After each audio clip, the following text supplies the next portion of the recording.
Welcome to Framework, and it's time to talk about Shai-Halud today. We all love Shai-Halud here, right? This is John, one of the hosts of Framework, and with me as always, the other host of Framework, Al. How are you today, Al? Happy Shai-Halud to you. Oh, okay. We're going Happy Shai-Halud Day.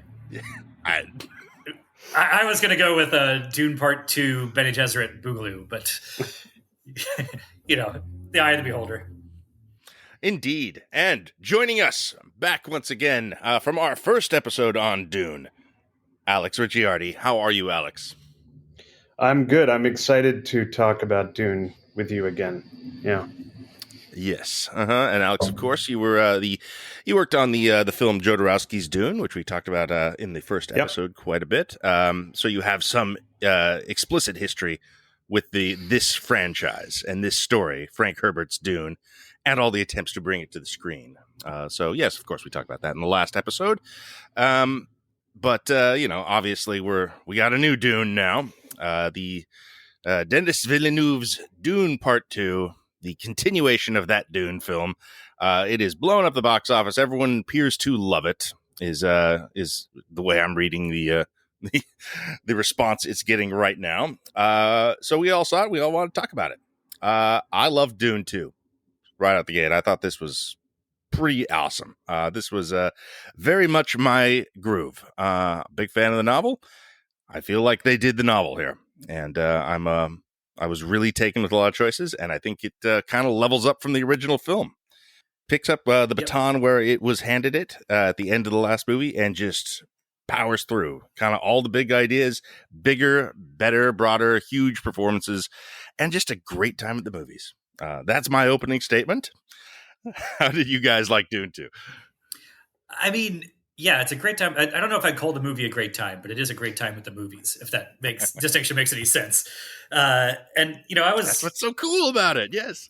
I was fairly cool on Dune Part 1. And I went back and revisited that, the week before this came out, thinking maybe I want to give this the best shot I can and it'll click for me. And I still found that one just a little too cold-blooded for my taste. It's kind of slow, very just monotone in that every character seems to have the same attitude of kind of grim fatalism about them. And I said that one just seemed like they were just playing the one note on that Mongolian throat singing, blah, droning for 2.5 hours straight. And so I went to this one, and I fucking Lisan al-Ghib, man. I have the zeal of the converted. This. All right. I'm feeling Stilgar now. I don't know how much of it is just actually going to see it in a theater made such a huge difference. Yes. That I knew I was disserving the old one by watching it on HBO, but I also kind of didn't have a choice in that matter at the time. Mm-hmm. But man, it's partly that just the experience, the overwhelming theater experience that takes advantage of that. So as well as anything, and partly just that this is a movie where people, all the same people, are just doing shit all the time, which wasn't really true of the first one. It's a lot more active. It's a lot more like it's hit the ground running, all killer, no filler. Like we've set up all our relationships, all our dramatic stakes in the first film. So now it's just like, let's go. All right. You know what we got to do? We got to manipulate these Fremen with mysticism. That's like the first 10 minutes. We're having those conversations. It's we got to fuck up some Harkonnen and stormtroopers also, which is also in the first 10 minutes. And, gets me in the mood, gets my cranks running. They throw out that spice mining action scene early on, and it's excellent. It's just like right away, one of the better action scenes I've seen in years, or at least I go back to something like whatever. What was a great action movie last year? John Wick. Whatever. Yeah. It doesn't really compare, but it's just a big scale, well staged. They're moving underneath the shadow of those arms so that to avoid the gun, and it just throws it off like it's nothing just to start the movie. This really good, really kind of unique action scene, and then it just ramps up from there. Well, first we have the Harkonnen search party that they hide from and then shoot off the cliff and all that. And then we have the Sandcrawler raid later on, which is even better. But Mhm. I mean, that's what like movie is probably at its best for me when it's just Villeneuve doing Sicario with frickin' laser beams attached to people's heads. Like when it's doing that stuff, I am just the happiest of campers. Yeah, I agree with both of you that that I think this film is an improvement on the original, and I think that it is must be seen in a theater if you're going to see it at all. I mean, I feel that that's been true for me of almost all of Villeneuve's work. Like he's a director who makes movies for movie theaters, and they are not actually that effective at home. There's something about them that is like all about being assaulted in the cinema by an aesthetic. So true. Overwhelmed, yeah. Yeah, overwhelmed is a really good way to put it. Like Blade Runner 2049 at home is it doesn't work. It doesn't work. Yeah. However, I came away from this film thinking maybe Dune shouldn't be a movie, even two movies. Maybe it really would work better as a miniseries, although it wouldn't have the aesthetic weight that it has in Villeneuve's hands. So, I'm not sure about it. And I also think that I think Villeneuve is absolutely the right guy aesthetically for this universe, but I don't know that he's the right guy plot-wise or politically to really get into some of the deeper themes in Herbert's work. And I also found that I liked the characters more in this film. I was more invested in the characters in this film. But, the closest analog I can think of to what Villeneuve has done with these Dune films is Peter Jackson's Lord of the Rings trilogy, in terms of translating a huge world to the screen in a way that makes you feel like you're in it. And, I love the Lord of the Rings films, so it's a compliment to say that I think he's in that world. But you fall in love with the characters in the Lord of the Rings films in a way that there's no attempt to do here. But I maybe would have wanted it, even though that's not really what the books are like. For a film, you want characters that are, I didn't get super emotionally engaged in any of the people in this movie, although there were some good performances. Yeah, Peter Jackson is definitely like the humanist. He's a big cuddly Kiwi, right? And he just seems like a lovable teddy bear, and brings that to I would say Tolkien and Herbert and Villeneuve are all kind of cold fish, and so nobody's bringing really the warmth to this one. Like this, more so is part two than part one. There is warmth and some more humanity to it. I feel like, but blood. That's There's the missing piece. Blood. Yeah. Yes. Yeah. Passions. Yeah. Well, but as opposed to Lord of the Rings, the touchstone I was thinking of is a lot of Game of Thrones, which sure, despite being on a smaller screen, is a similar, a feat of world building and brutalism. And brutalism for sure. But the distinction there is that there are characters abound in Game of Thrones. As brutal as that world is, and as punishing as it can be to live there, it's actually punishing partly because there are all these characters that populate it that you do enjoy and that enjoy themselves and that like their lives and don't want to die. And those are a lot sparser on the ground in the world of Dune.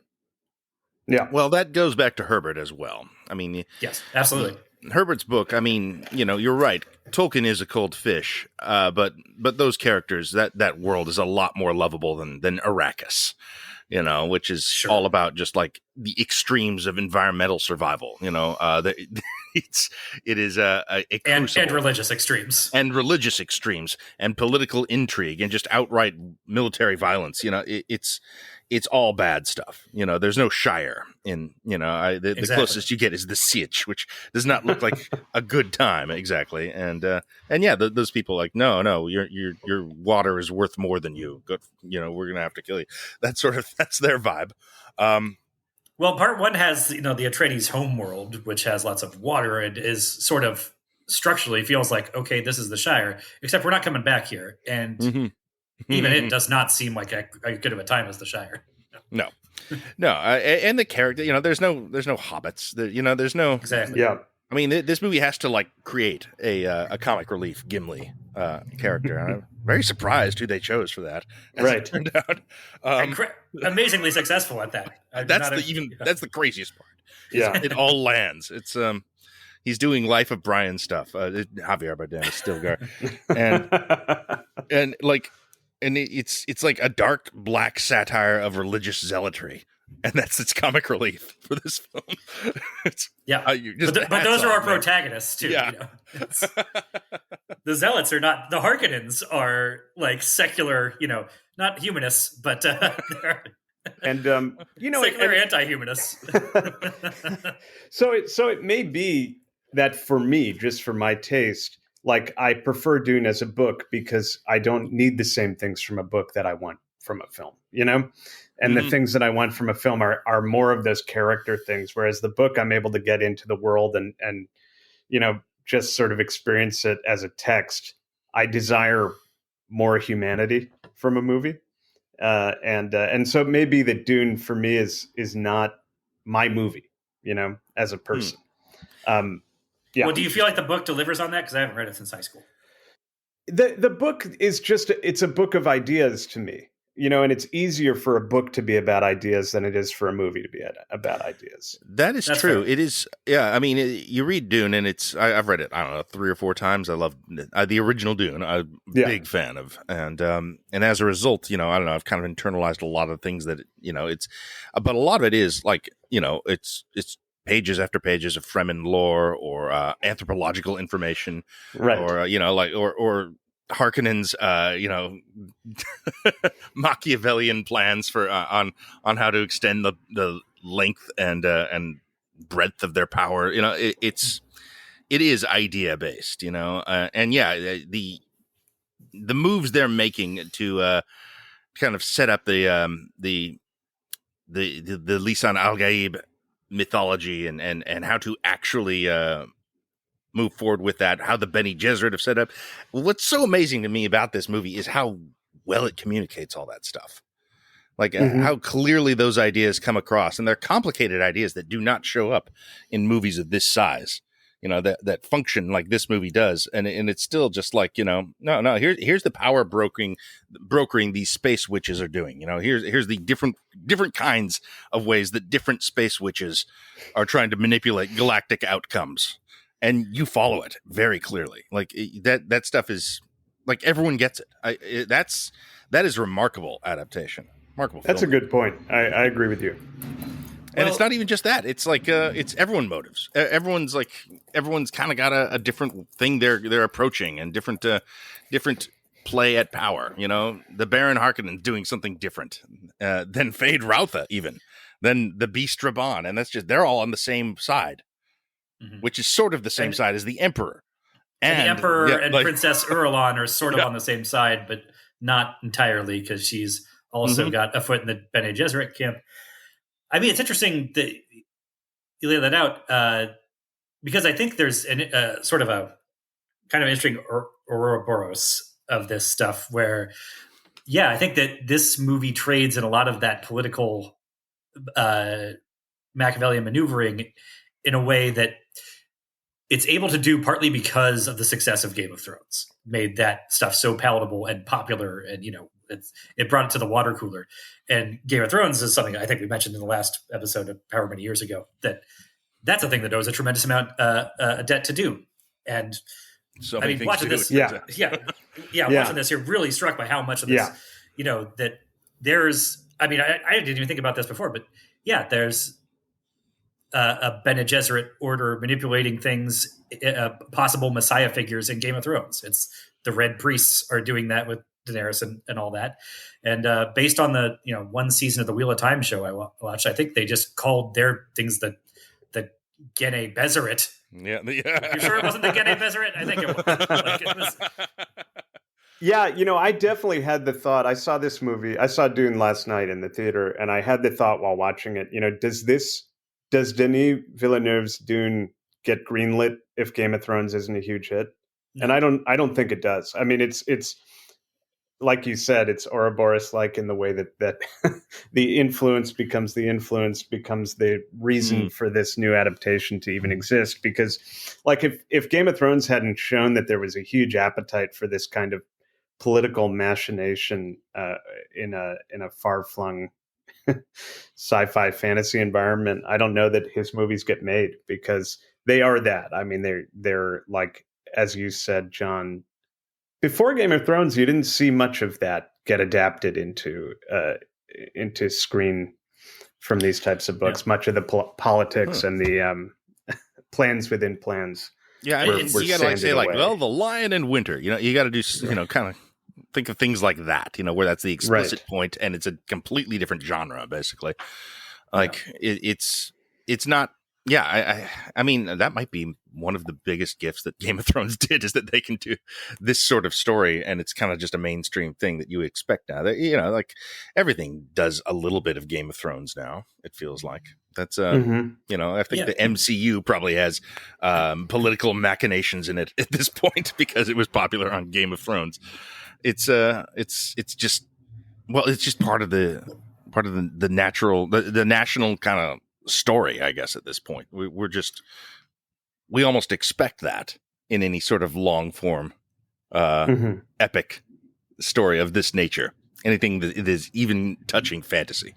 Yeah, we started expecting that of fantasy, and I mean, it had a heyday too. Like House of Cards was a thing around the same time. Sure, yeah, later, that's true. Fell out of favor. If it's maybe even harder than Game of Thrones, but but that type of thing, it's a touchstone now, and it's interesting how that like Game of Thrones needed Dune to exist to rip off a bunch of its plot points and whatever, but then Dune needed Game of Thrones to teach audiences how to watch it on screen in a way, and it doesn't always like loop back that way. Like I don't know that Star Wars popularity led to Buck Rogers and Flash Gordon type serials being successful. Like there was that run in the 90s where they tried to do the Phantom and whatnot, and the Shadow, but none of that stuff really caught on. And in this way, I don't know. The original, I guess, because it had never been on screen, perhaps. I mean, well, it had, not counting the Lynch version, like successfully. It didn't capture the zeitgeist. Right. Mm-hmm. There's also that miniseries that is really book accurate, but it's a chore to get through. Yeah, I actually wanted to ask both of you. I can't remember. It might have come up in the last show. Have either of you seen that miniseries? I have not. The sci-fi series from the early 2000s, I think, or late 90s. I saw the original. I did not see the sequel, Children of Dune, but I saw the first one. Mm-hmm. And how is it? It's pretty forgettable. It's like late 90s Sci-Fi Channel, right? Right. Yeah. It has some there's a people in ceiling it. there. Yeah. William Hurt, I think, is Duke Leto. There's a ceiling. Mm-hmm. There's stuff in it. It's Dune. It's really book accurate. And I think people like the Children of Dune more, which I had not watched. But yeah, it is. It's just sci-fi TV. What's interesting though, what Alex was saying earlier about how maybe this does fit more naturally into a miniseries format than a movie format. I do wonder if we were to just, take a quick sip on the spice of life or whatever, the water of life, and look forward into the future. If 15 years from now, we won't see something more like a merging of movie and TV, or that the miniseries format will be on big screens more.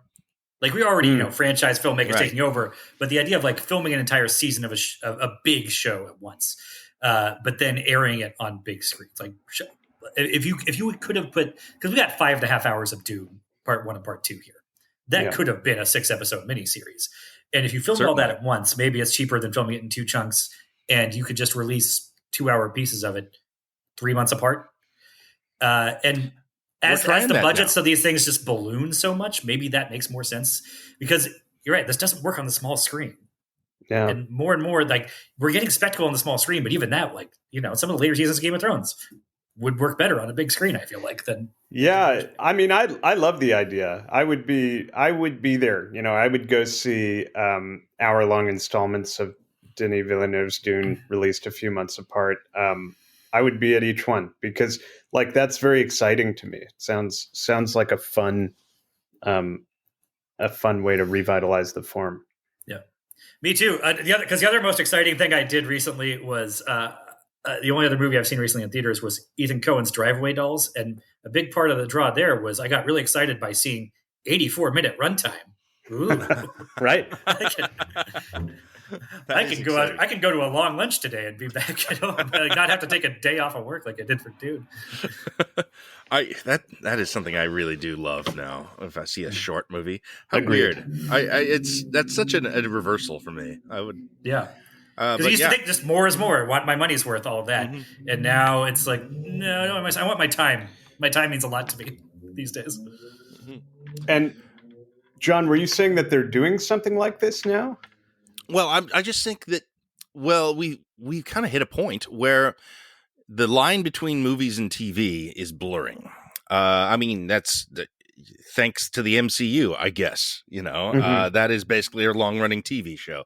But it's thanks to Disney Plus, because Star Wars contributes to that too, I think. Right. Well, it's becoming more. It's like a ball rolling downhill. Like it's just becoming more that and more and more, and we are kind of gonna. It's gonna be harder to tell the difference in like 5 to 10 years time as to what's a movie, what's a television show, or is this some new third medium is going to arise, that we're watching things on.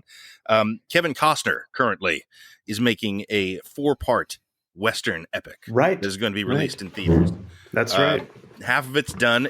They're both coming out this year. Theoretically, the second 2 halves are coming out like either next year or the year after. It's kind of how Avatar is being made. It's happening. And I think maybe you can go back to Lord of the Rings again for that and be like, well, that this is setting the framework for how the industry is going to move, which is surprising because it doesn't seem like this is the obvious profit margin way forward. It's just what's hitting. Well, there isn't an obvious profit margin way forward, I don't think. Yeah. Well, and something that occurs to me in this conversation, I've spent the last year or so, the better part of the last year, I've been doing a deep dive into early cinema and starting, I made a long list of movies I hadn't seen and starting in the 19-teens and planning to go up to today. I'm only up to 1936 now. But, there's something about Villeneuve's work in Dune that reminds me of silent cinema. You almost feel like you could cut the dialogue from this movie and you wouldn't get all the plot machinations, but you would get the spectacle, the feeling, and you would get the feeling. And especially, I think you'd get the narrative thrust even, actually. I think you would. Yeah. Well, and he's recently made waves by making comments to exactly this effect that he doesn't really like dialogue in his movies. Oh, interesting. That he kind of wants to he wants to make as much of a silent film as possible.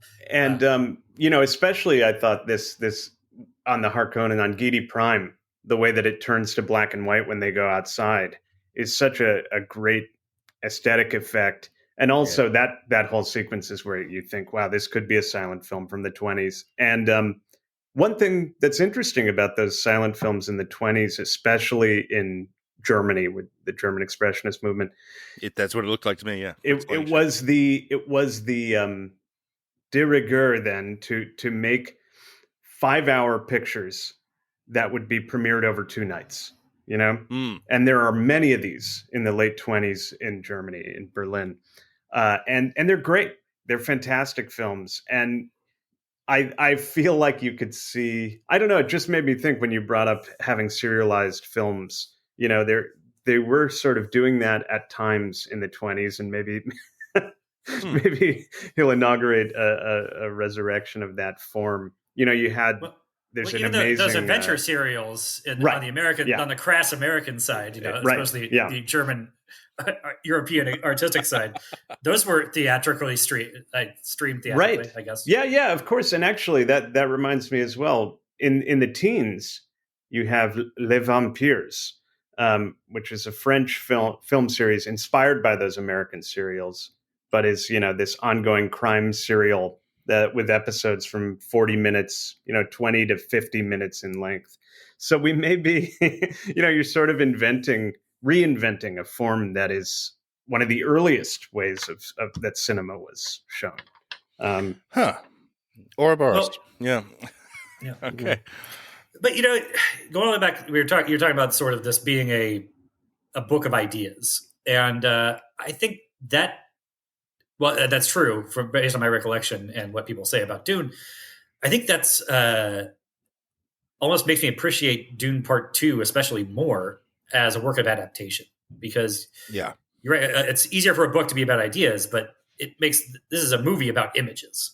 Yes. A lot of time, and that is an active adaptation there, like changing it around the medium and working to that medium. Agreed. Strength. And I think the imagery, the aesthetics of this film are by far its most successful part for me. You know, the not just his cinematography, but the costumes I thought were fantastic. The sets, it's really a great work aesthetically of the form. Yeah, I mean, it's kind of undeniable there. We can't. Yeah. I mean, look, I got some criticisms of this movie. We can get into them, but it's not going to be in terms of the way anything looks or sounds. You know. Yeah, I mean, it's among the best that anyone's ever done, as far as I'm concerned. With the design of this, this is like the absolute cutting edge of design in costume, in set design, and just the way everything has been perceived. You know, like how do you make the Baron Harkonnen? You know, how do you make that character look on screen? I mean, especially with like the baggage of not just how he's presented in the book, but in the Lynch film, one of the most grotesque characters ever committed to film. Maybe I don't know, ever. And because of that, one of like the few memorable things about that movie, that, you know, that's a pretty memorable film, but a less successful one. It also has a very strong aesthetic to it. It does, yeah. But and it's got a strong sensibility. You know, it has a sensibility. Like you feel things watching the Lynch Dune. Right. It's just not a very good movie. And Lynch is my favorite filmmaker, but it's not a good film. But the things you feel most strongly are the unsettling things, and Harkonnen is the most unsettling thing. Yeah, disgust. A lot of disgust. But it's a new take on Harkonnen, and they've even got me saying it differently. You know, like it's been Harkonnen my whole life, and I've finally swapped to Harkonnen. Jeez. I felt like they sometimes wavered on how they say Raban in this film, though. There seemed to be two pronunciations going on, Rabin and Raban. You know, in a world where Paul Atreides gets 9 different names in several different dialects, like I can roll with, okay, there's an accent thing. In the south of Arrakis, they say Raban or whatever. What did you guys think of Fade Rautha? I loved him, actually. Yeah. I thought he was awesome. Agreed. Yeah. I had no idea that was Austin Butler. It was fucking with my head a lot because one, I haven't seen. I know who Austin Butler is now because he's become famous, but I haven't seen any of his stuff. And he's introduced, shaved head. He's got he said that German expressionist. All the Harkonnen planet, everybody looks like Nosferatu. Yeah. And he's got shaved eyebrows and pancake makeup, and it's black and white. And then he's doing this, I guess, just incredible vocal impersonation of Stellan Skarsgård. I actually thought they were just dubbing partly over, like part of his vocal track with Stellan Skarsgård, like intentionally. And because I don't know, it's weird. It's an incredible work of vocal performance on his part, but also is that even necessary? Is it that thing where your voice sounds exactly like your uncle's? I thought that was so cool. I thought that was because it kind of invites that question. It's like how much is this guy literally the Baron Harkonnen? Yes. Right. That's a good point. Yeah. Is there some weird Giddy Prime thing where he actually is kind of a clone version of it's not. He is just his uncle. They don't go there, but it's a weird sci-fi world. Yeah, but we definitely buy that there's inbreeding in the Harkonnen process. Doesn't feel like a stretch at all. Yeah, I thought Austin Butler was fantastic, and I think it's really inspired casting. And it's interestingly, it's one of the few sort of maybe direct connections you can draw between Jodorowsky's Dune and through the other adaptations of Dune, which is Jodorowsky planned to cast Mick Jagger in the role of Fade Rautha.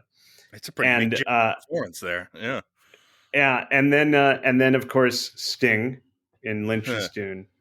And, Austin Butler is not a rock musician, but he's coming off of Elvis, you know?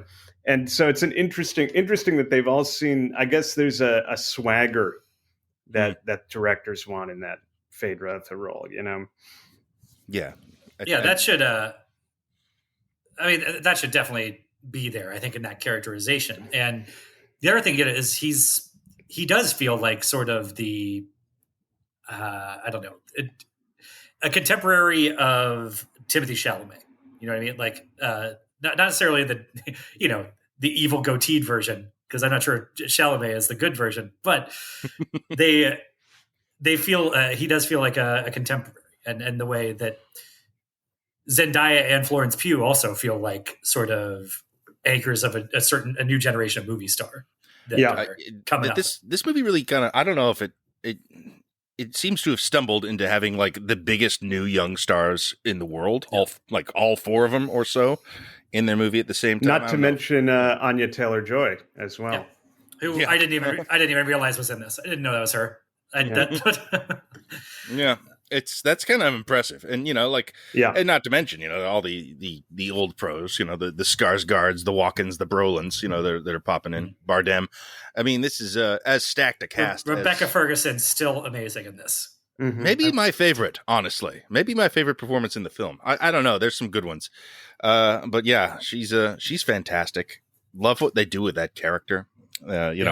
They just go for it with her, and it's great. More Space Witches, please. They're doing a Benny Gesserit TV show. I just remembered. I forgot about that. That's really weird. Yeah, I don't know how that'll work. It's a multicam sitcom, right? It's called Benny and the Gesserits. Yeah. And, okay. So, but if we're talking about criticisms, the only bit of, I got a Feyd-Rautha criticism, and the only bit of casting criticism is Walken.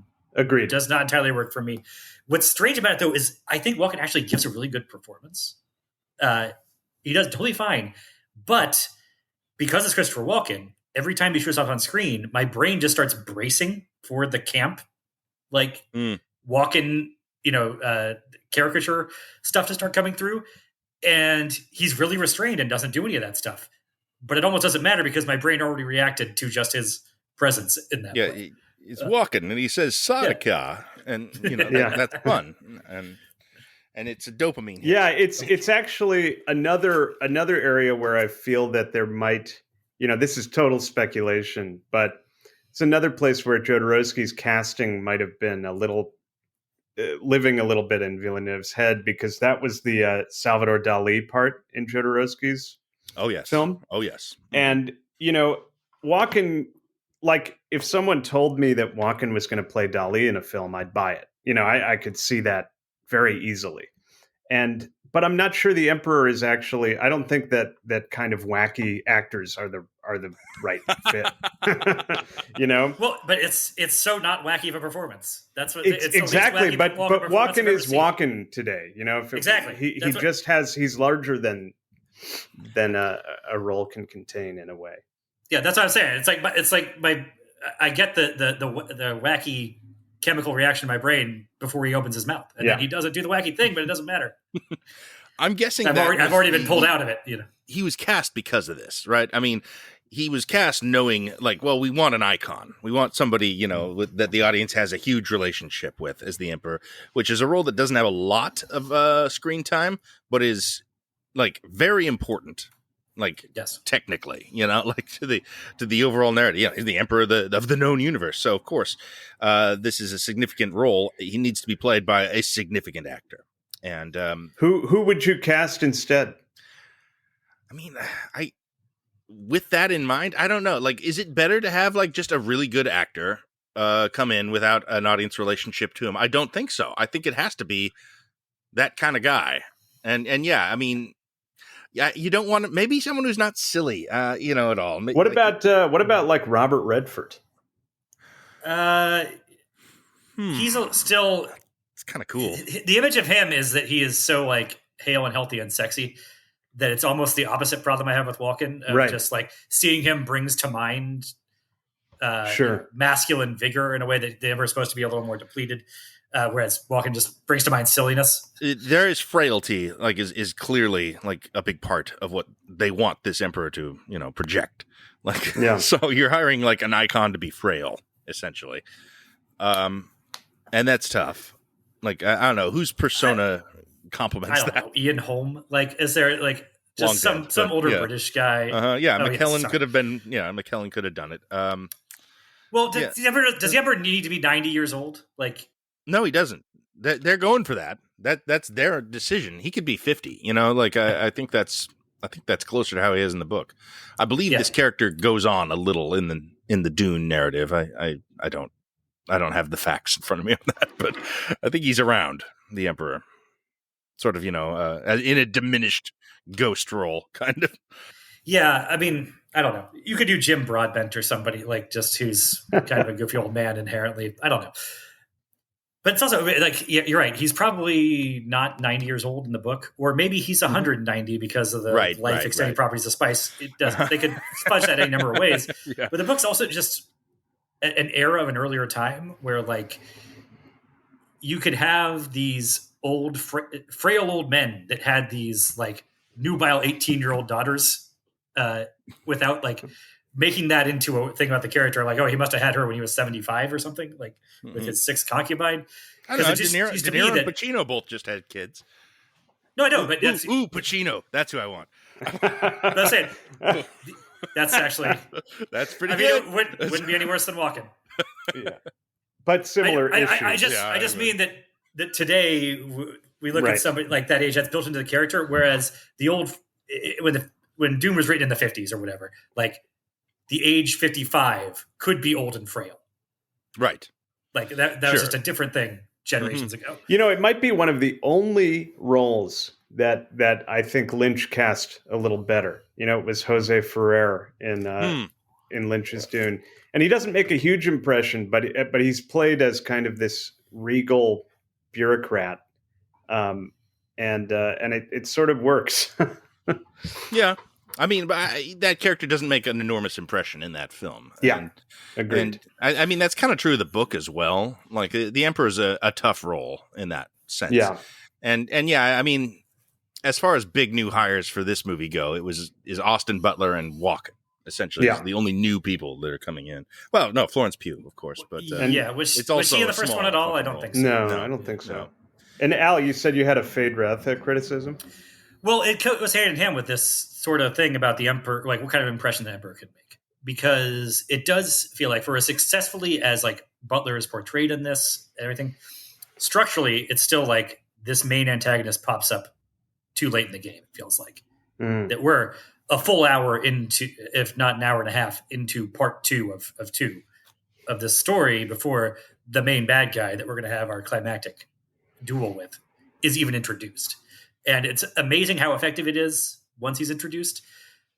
But that is a weird structural thing where it's like maybe in a miniseries version, you spend longer setting them up as these sort of mirror images of each other that are both being manipulated as potential, emperors in waiting by the Bene Gesserit and all.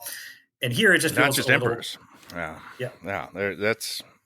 That's a neat addition, I think. God emperors, of course. Yeah, that's kind of emphasized way more here than it is in the book. That Fade is an alternate Kwisatz Haderach. That they have a lot of different pies and a lot of different ovens when it comes to Kwisatz Haderach. So I love that is pointed out so explicitly here. That's really great. But that's great. He's sort of a thing that's definitely in Game of Thrones, like word for word. He's sort of the negative version of Paul, though. I mean, is how that he's presented here is just like, he's defeating himself in a through the glass darkly kind of way.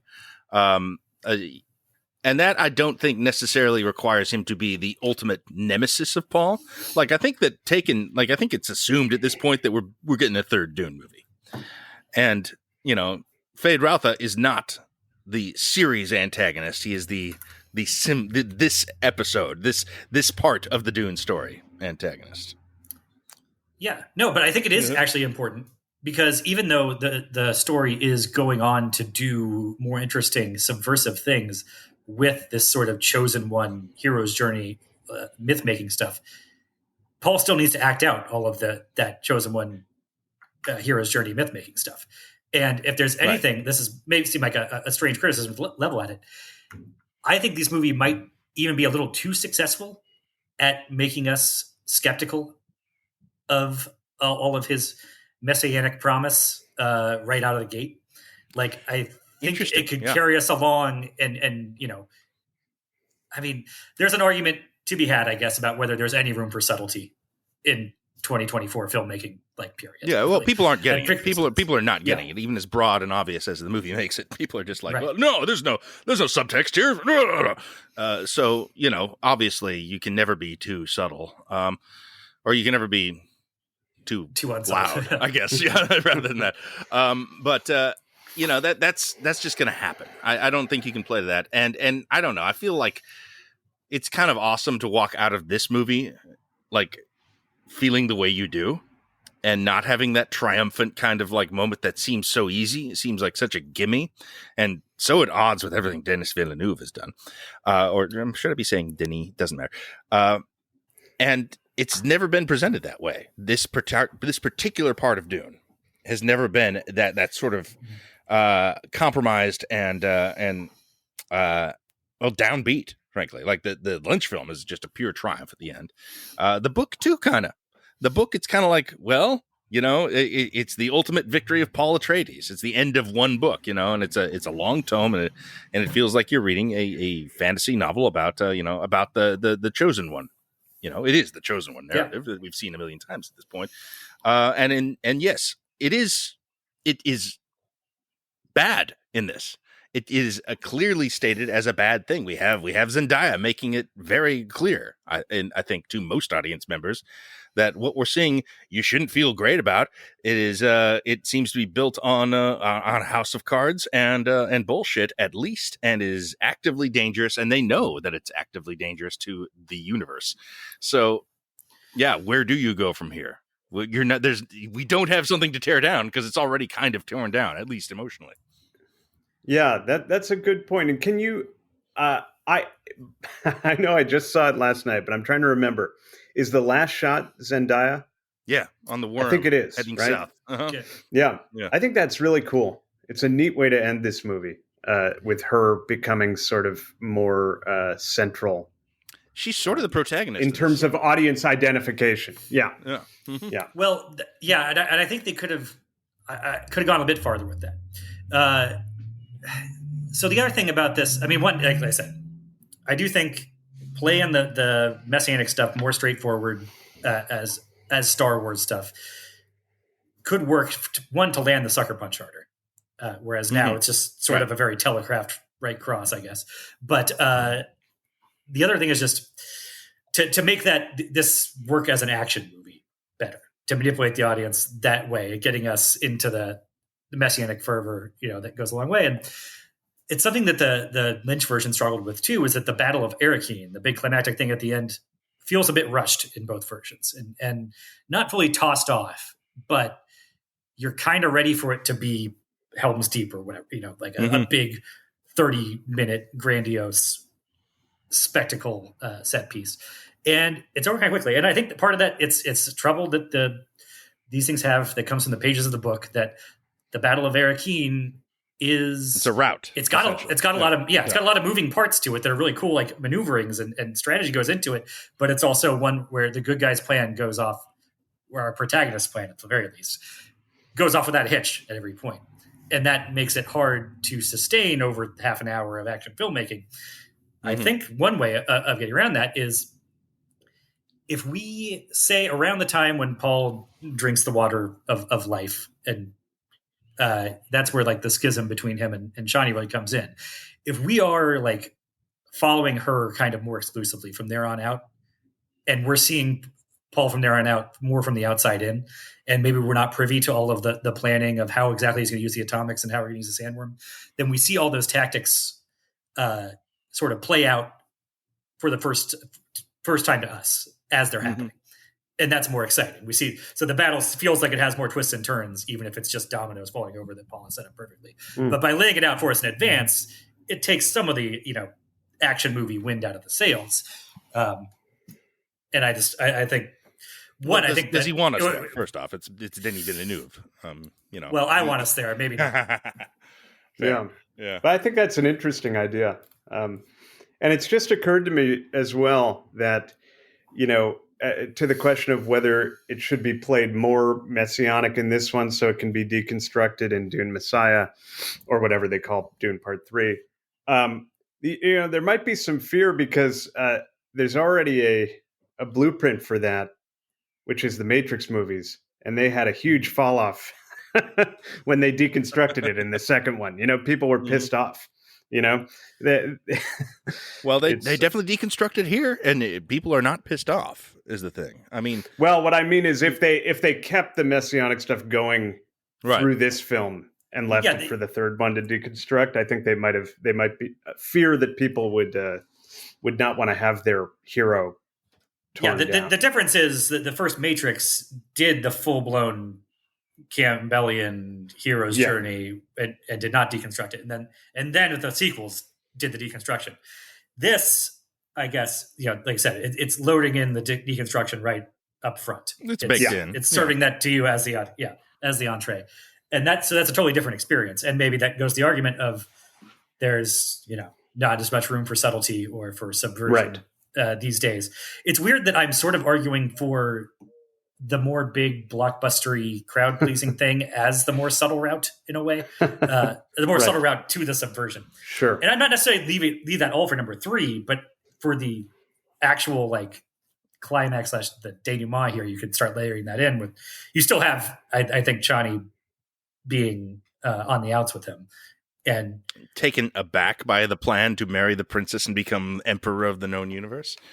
Yeah, maybe that lands harder if it feels like a betrayal to us in the audience too. Of, well, wait, we're doing our Death Star run here. Why why is Luke Skywalker now spitting in Leia's face? And now I'm the emperor. Yeah, right. Yeah. Well, I mean, the Matrix. I thought of that often in this, also because of Stilgar, who is the Morpheus figure, and absolutely. Is a bit of a buffoon in this as a result. That's how hard the subversion goes, and early. That he's full on but the Lisan al-Gaib said he was not the Lisan al-Gaib. That means he is, all that stuff.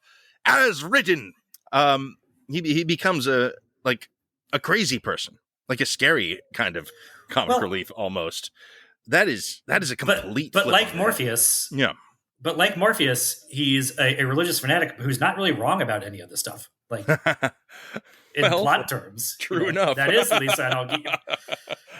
I mean, that is also the thing about this is how a great question for Dune, for the college course on Dune is how much is it prophecy and how much is it machinations? How much is it people making prophecy happen, which is a great question when you're telling a geopolitical story. It's essentially the question of the end times. Does it count? The end times count if we make it happen ourselves to get to the end times, if we make the world horrible enough that it must blow up, is that that's not really religious anymore. It's just us ruining the world. And are we cheating our way to the rapture? Yes, and I think that's what that's very much what's going on in Dune, especially as presented by Villeneuve with the meddling witches and there are many different ways to prophecy.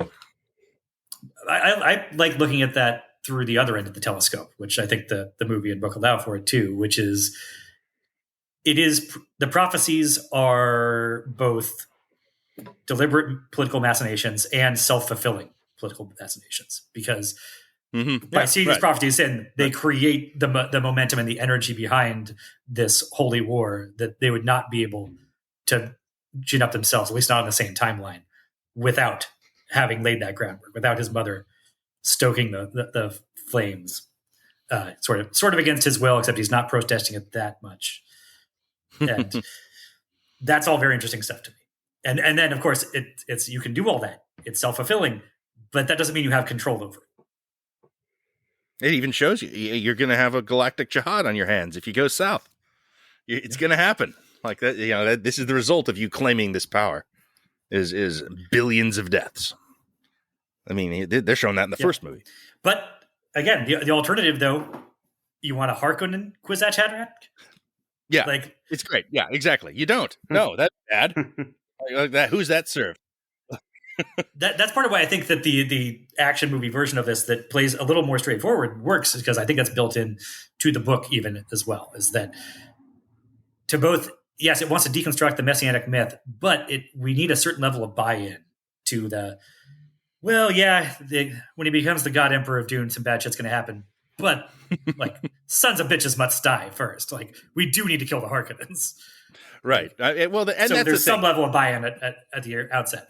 They are. I mean, that's the thing about the Harkonnens is that they are plainly like wicked characters. They are like evil hedonists who live on a black and white planet and are German Nosferatu expressionists, villains. And he's basically a slug in human form that floats around and murders servants for sport. I can't believe they kept that in there. And yeah, they couldn't be more evil. Stacks the deck pretty considerably. And, just as a brief aside, I can't remember if I brought this up last time, but it is one of the things that I think has aged worst about Herbert's view of the world is the, like, that your bad guy is big and fat, it's like this is something we should leave behind. Well, Villeneuve's version is your bad guys are all bald. Right. Yeah, no, that's true. Well, I do become about like 10 points more evil when I shave my head. So yeah. Well, it depends if you keep the goatee or not. You can really spike that level.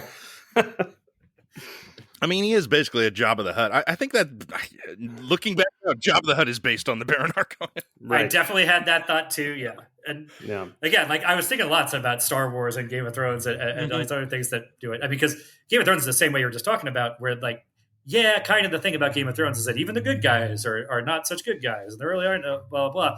But then there are the out and out villains that are not hard to identify. Like you don't want Joffrey to be the king. Yeah, right. Yeah, that stuff. There's still, and that has a clarifying aspect of like, as messy as everything else can get. It's like, yeah, but we definitely got to kill these three fuckers for sure. Well, this becomes. I mean, this is why this thing feels so relevant, right? I mean, a lot of people don't want to vote for Biden. I'm not excited about it, but what are you gonna fucking do? It's that conversation. Eternally. I'm not going into this. No, okay, fair enough. But no, there's no lesser of two evils when one side is helping murder children. I'm sorry.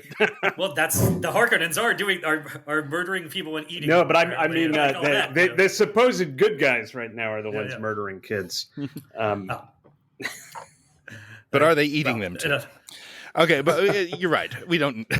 People know what we're talking about there, and we will continue to talk about it all year. Look for many think pieces on Dune in this regard. But I have a question for both of you. Al, you brought this up a little bit. What do you think about Zimmer's work here? I mean, it's part of the entire overwhelming aesthetic. So I guess it can be a little overbearing at times. I guess I might want a little more variation between. Maybe that's a thematic thing, though, is that the Harkonnen theme and the Atreides theme don't sonically sound completely different. Neat. Yeah. But yeah, it's good stuff. I mean, like the whole thing, the whole aesthetic works. That we talked. I don't think we talked enough about just the whole sand crawler attack thing. That I'm saying that this doesn't have an action movie climax, but the action movie sequences are just incredible stuff. Riding the worm for the first time, all that stuff. Yeah. Yeah, man. We talked occasionally about wishing that there was more of a style of trailer that would just show you like one brief scene from a movie and be like, that's all you get. But without it being cut up and with a sad bastard version of an old pop song playing over it. But if you just showed like the first 3 minutes of that sandworm riding scene and being like, that's all the promotion we're going to do for Dune Part 2, I feel like that would have been fucking incredible and got just as many asses in seats. Yeah, well, it's I think that is actually a legendary scene now that is going to be parodied and remembered and just versions of it forever because it's Well, and something interesting about that scene in the context of Zimmer's work is that there's very little music in the sandworm riding scene in this film. well the sound effects and sound design bleed into the music a lot in this film. Right. It's very it's composed with the sound effects as part of it more than most films are, and that makes sense. Yeah, it's not a John Williams theme that you would just put on by itself. In the background. The other major scene that has very little music in this film is the climactic fight between Paul and Feyd-Rautha, incredible sound, which I thought was excellent as well. To me, Zimmer's the weak link in this movie, in my opinion. In both of these, interesting. I really don't like his work. Although I like the work that melds with the sound design better than when it tries to be music. It's a very amusing tweet from Paul F. Tompkins on the sound in this was I was like, why do we have the desert? Like just because they're sand, so we're doing sort of an Arab cry. So I mean, that's my biggest critique of it is like, not only that, like it's also when I was first learning about music, and learning about music theory, and they introduced to you, there's the I don't remember if it's the harmonic minor scale or the harmonic major scale. It's got a raised seventh degree, and when you hear it, people often would say, it's kind of like that Middle Eastern sound, and it's that's real hard here. It's the raised seventh, and it's in this movie all over the place, and it just feels like, do you really want to lean that deep into the cliche? Well, I mean, there's an obvious parallel that is, that's in Herbert's book, about spice and oil and energy and, and native peoples. And to kind of highlight it in that specific, obvious way is graceless in a way the rest of the film is not. Well, and it's weird because it's at odds with other things they've done with the adaptation that I also think are valid critiques. Like, I don't know if you guys have seen, I wanted to bring up, there's a couple of articles that have come out about Islam and its portrayal or lack thereof in these films, written by Muslim scholars who have engaged deeply with the world of Dune. There was an article in the Washington Post by a guy named Haris Durrani and an article in the New Yorker by a guy named Manvir Singh. And their arguments were that, the books actually engage with Islam and with Muslim culture. And although, of course, the books have some Orientalism as a part of their world, Herbert was really interested in Islam, and he was really taking Arabic words and phrases and imagining how they might change or shift or be used in a different way. And even, long live the fighters. In the book, the Arabic words used there are the cry that was used by the Algerian liberation fighters, And in the film, they've taken all that and they've created sort of a much, much, much more distant cousin to Arabic as the language. And, the argument that the guy who created the language for the films made was he said, well, there's no way Arabic would survive that long into the future. But they're speaking English. Yeah. Come on.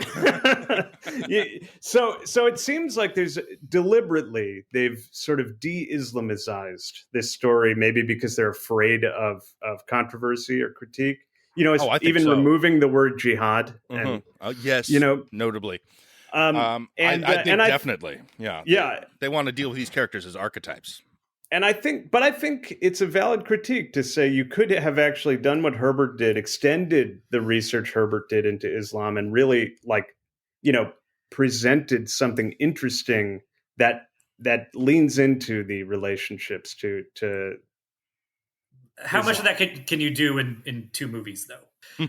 That strikes me as some of those things like in book form or even miniseries form, you could get into with more nuance and all of that. If you're trying to do that and it's still getting ironed out into a movie that's going to get cut down to meet a certain runtime, I don't know. Can you end up doing more damage than you do good if you only get 25% of it into the final cut? And I mean, I think maybe, but then I say, you can't then have Hans Zimmer, putting this Oriental Middle Eastern sound on top of it. You either go one way or the other. You can't sort of let it. Yeah, well, the rest of that Paul F. Tompkins tweet was like, "There's no reason it has to sound like that. It could just as easily be ragtime piano." Right. Yeah. And I was thinking K-pop, but yeah. Sure. It's 10,000 years in the future. It could be anything. Mm-hmm. But I guess the other, and maybe this is talking out the other side of my mouth, but I don't know how much. On the one hand, yeah, I think getting rid of the word jihad is probably a good move. I do think that making the religious critiques more generalized than a specific, making it feel like more of a specific attack or critique on Islam, especially one based out of 1965 ideas about Islam, is a dangerous road to be on. But on the other hand, like, I don't know, how much does deracinating the Fremen help? How much does and they haven't really done it. They haven't really done it. You still look at these characters and they recognizably have some relationship to Islamic cultures in our world. You know what I mean? So it feels wishy-washy to me. They all look like they're from somewhere on the Mediterranean, right. North Africa, wherever. But I mean, you could just as easily say, though, like that Christianity is a desert-based Messiah arriving to an oppressed people. Like it's just sort of, it wants to be archetypes. You can see them across multiple religions and cultures and things. Like it doesn't want to get that. Doesn't want to pinpoint things in that way, which I think is probably a necessary solve when you are making a film at this budget for intended to play for this audience. Like, I don't know. That seems like almost a conversation they wouldn't even think I think. I think Christian Messiah obviously. Is so. Oh, sorry. You go ahead. I just think the Christian Messiah is so like expressly pacifist that the holy wars don't get laid on a little bit later. That's why I think you need to be more generalized to bring both Christianity and Islam under the same umbrella of religious I think satire or whatever. I think you can do it. I think and of course I don't know about you guys. I don't think you're scholars of Islam. I am not. No, not as such. No. But I think that these articles that I mentioned are worth reading because they're just part of a broader question about adaptation and about this work in particular and how you adapt sort of tricky religious material or cultural material in the best way, because the arguments that some of these scholars are making is that it's contributing to a sense of actually erasing the Muslimness that was part of this world. So I think they're worth reading. They're worth engaging with, in my opinion. Yeah. Well, I mean, I think this film is on a tier that invites any sort of scholarly critique. Like I think this is such a success that I kind of want to hear anything anyone has to say about this. Specifically, its cultural place, and what the things it's drawing on, the things that it is, that it is kind of letting aside or sidestepping, Mm-hmm. You got to sidestep some stuff or the worm will come up and get you, of course. But like I think that it did so many things right in just the adaptation process that I have to give it the credit that, it's the same thing as Lord of the Rings again. I want to see all the okay, this is a World War I metaphor. Okay, this is about, et cetera, et cetera. The here are the cultural blindsides that Tolkien's working with that trickle down, about race. I'm fascinated in all those things because the material can withstand it. It's not going to get crushed by it's not going to get ruined. There's too much merit in many other ways that all that does is enhance the thing. Agreed. So absolutely. I also wonder, I mean, this is more of a cynical perspective on it, but just to what extent, the craft of this and the success of this, it's such, a sort of undeniably, the artistic merit of it is so evident and it can be taken so seriously that there's no one to feel like, we do want our culture to be represented in this one. and that there might be less enthusiasm about, say, including more explicit, Muslim imagery in Rebel Moon, for example.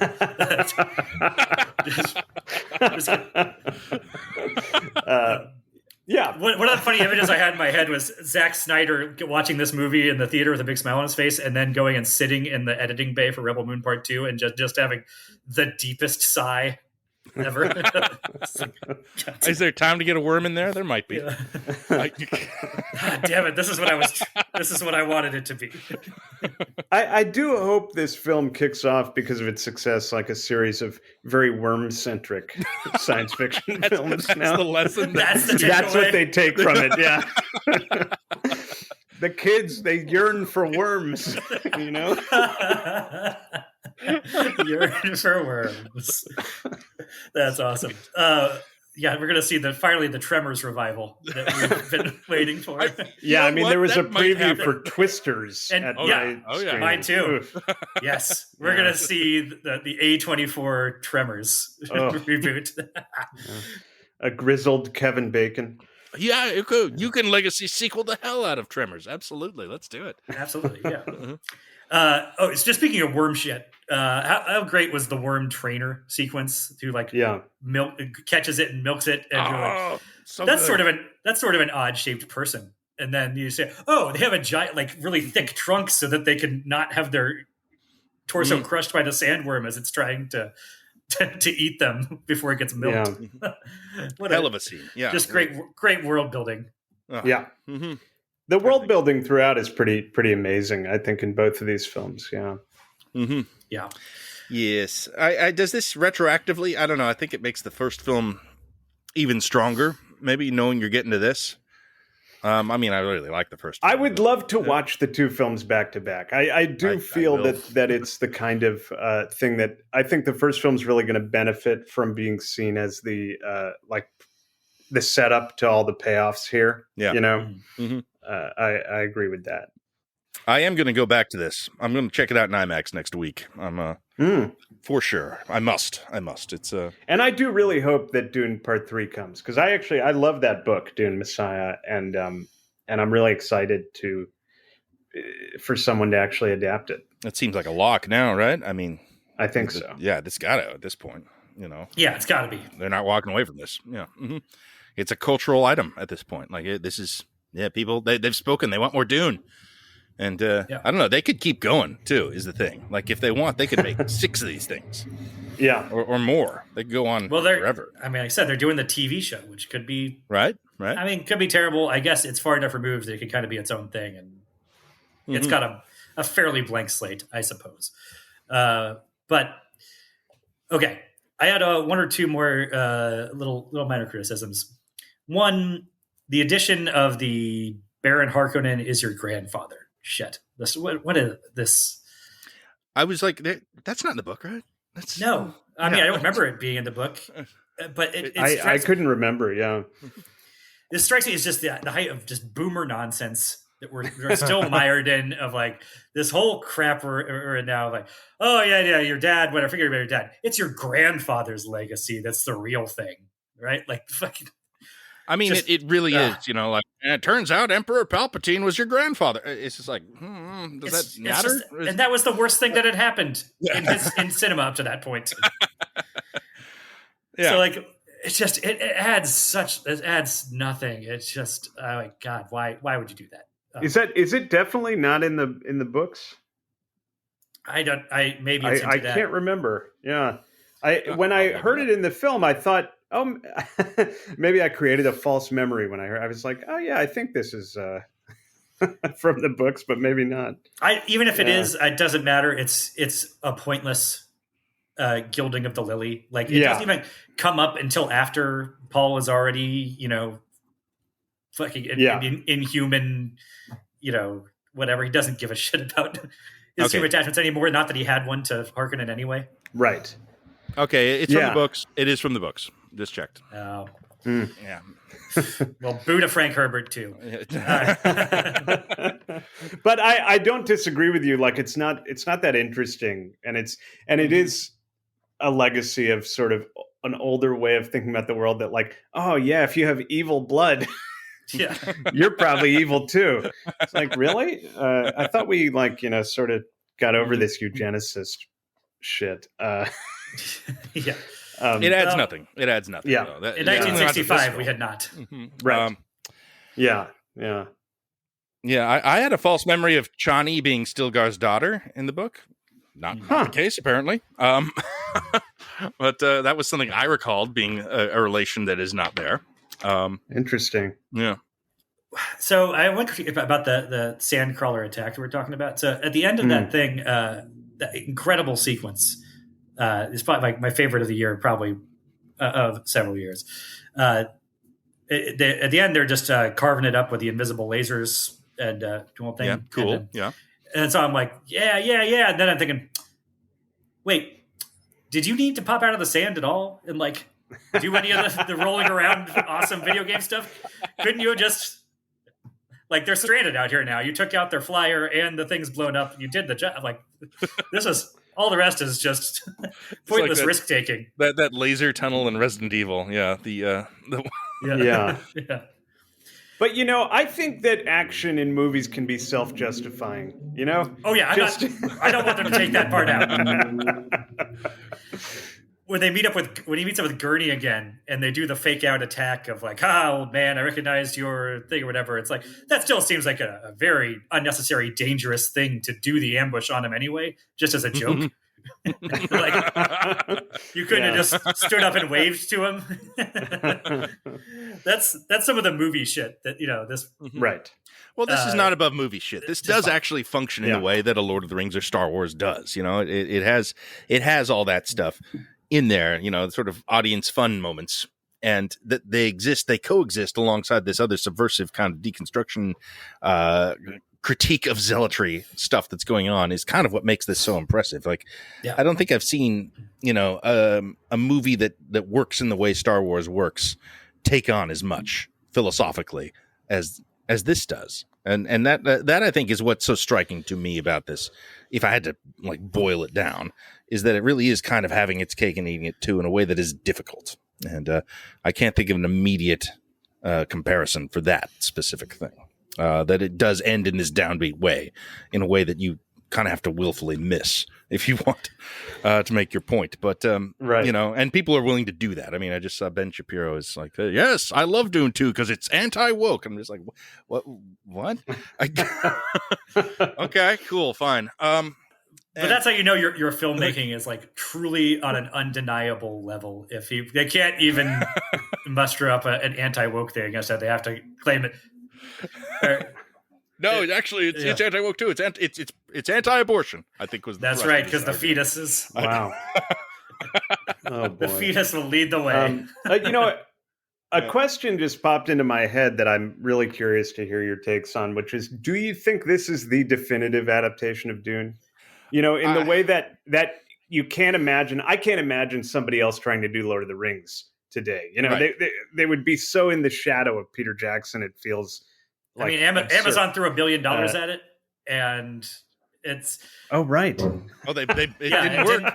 It didn't work. It was just like it's like the Lord of the Rings. Come on. It's very much like Lord of the Rings. Right. They can't you're not seeing Aragorn or any of them. Even they had to separate themselves by like 3,000 years of story time, and right, and it did not escape the shadow. Do you feel people who try to play in the Dune world in the future will feel that way about this? I think within my lifetime, yes, this is the definitive Dune. Like maybe this text exists beyond this, and maybe it's in part because of these films. But I don't think that I will see another adaptation of Dune proper because of this movie.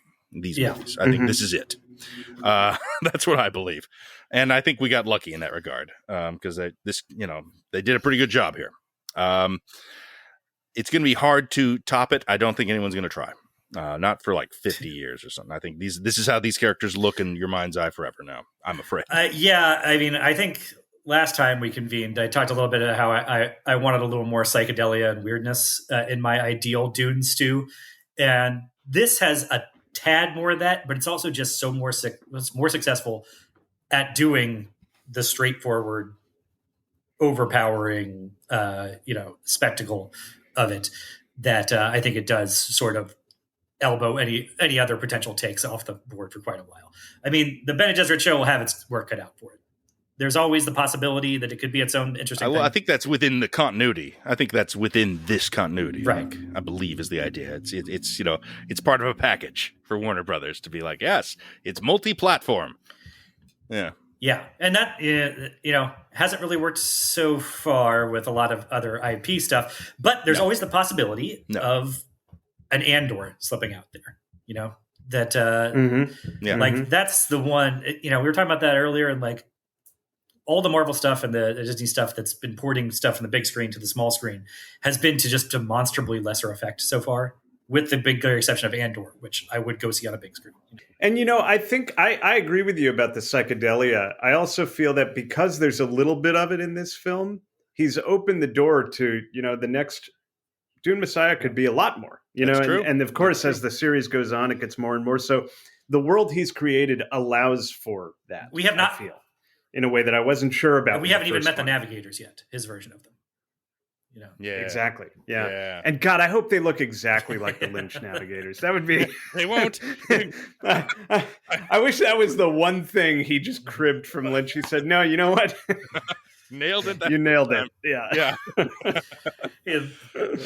I am interested how they handle that. That's going to be very, very cool. Or something. It's going to be something. And I'd also be interested, even in this world, that if someone who came into this world and was playing in it did try to engage more with some of this Islam subtext and the Muslim and Arabic parts of it, I think that would be interesting too. And I do think it could still exist in Villeneuve's universe. I mean, that's possibly the upside of this becoming a franchise, is that you can explore that stuff. You can do those things.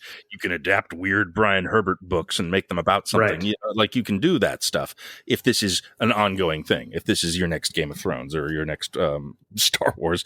I can't even believe saying that right now. But I mean, I guess it hit that kind of way that you're just like, shit, the Kwisatz Haderach is undeniable now. Like that.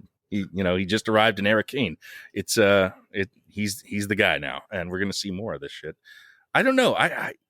Do you want that though? Do we want this to become a big thing, even if it does open the door for these potential avenues of really cool possibility, or would we be best off with this thing ending after one more movie? Even though there's plenty more material to adapt. I mean, the diminishing returns. Like, has there been a Star Wars thing that everyone's agreed on since Empire Strikes Back? Just Andor. I feel like that's the the one that seems to be universally beloved. But there's been some great Star Wars stuff, by my estimation. Has it been as universally appraised? No. Some of it's in video game form that doesn't penetrate the same way. I'm fair enough. A bigger defender of Rogue One than some, but Andor seems to get the respect that I think it should get. But so I guess for me, it's I want one more Paul Atreides movie to see that turn fully complete, because I don't really know how it plays out. I know it doesn't go great for our guy, but I'm open to more. It's got the possibility of being good, but I'm not going to be automatically excited for more Dune content just because it's Dune related. Yeah. But I feel that if Hollywood demands franchises and demands stuff like this, which we know they do, and if we need something that's going to replace the MCU as the MCU maybe enters its twilight, you could do a lot worse than Villeneuve's Dune universe, I suppose. I mean, I don't think we've got an MCU worth of things in Dune necessarily.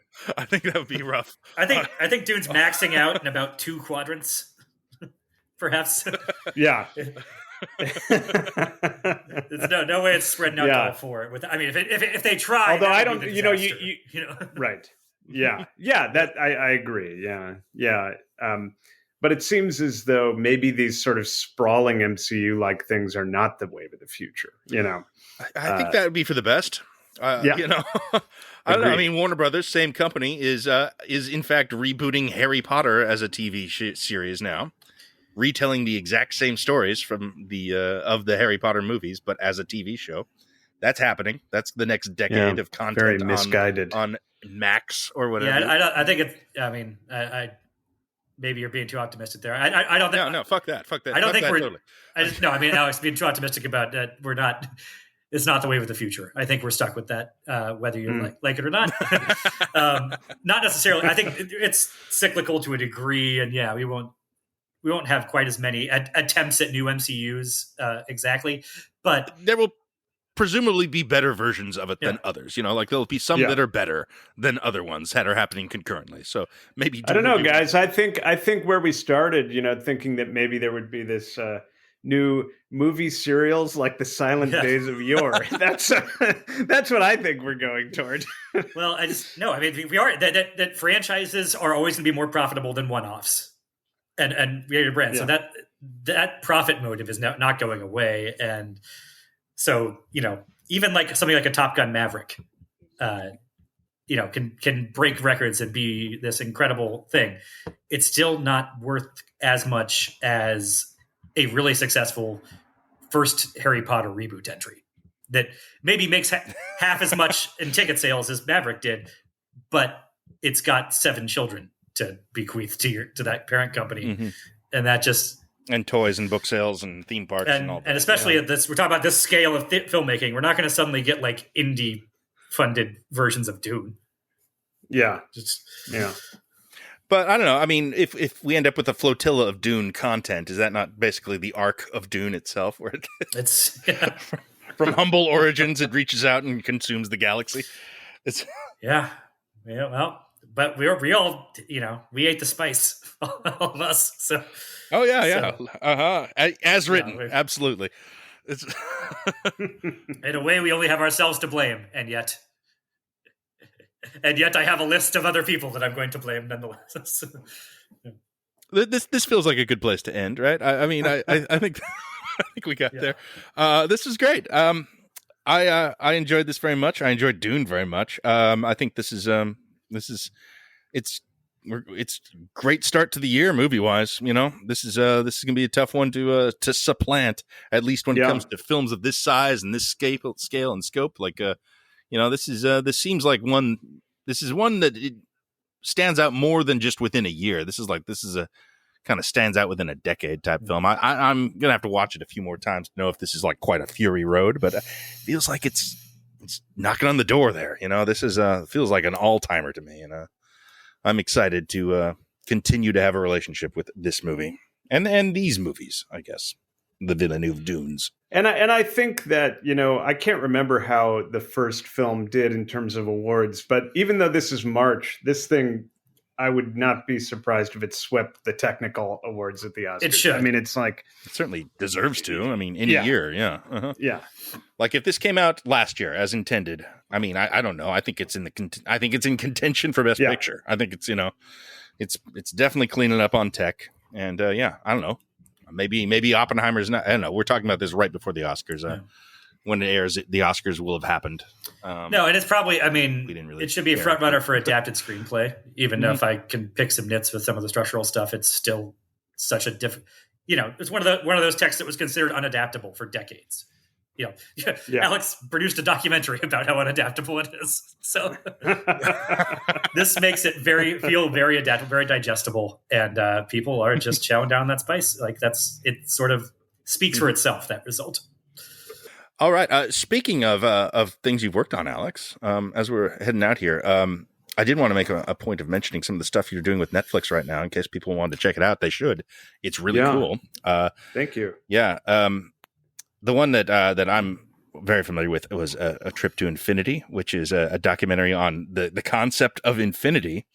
And it's about, I guess, the intersection of mathematics and philosophy. I thought that was fascinating. Great thing that you did there. And you have a different one as well, which was which came out last year, called Unknown Cave of Bones, which is about our human origins and anthropology and maybe the first species that buried their dead. It's fun. It's worth watching. Yeah, check those out on Netflix. There, you can do it right now. And I don't know. Anything else to plug or say or do here at the end of our Dune episode? Anybody? No, but thank you for having me again. It's always a pleasure, and I very much enjoy your company and your thoughts. Thank you. More right back at you. All right. Maybe we'll have to do David Lynch next, so we can bring you on for that. All right. All right. I believe that's it then. All hail Shai-Halud, as always, and thank you for listening. As written. Thanks, guys.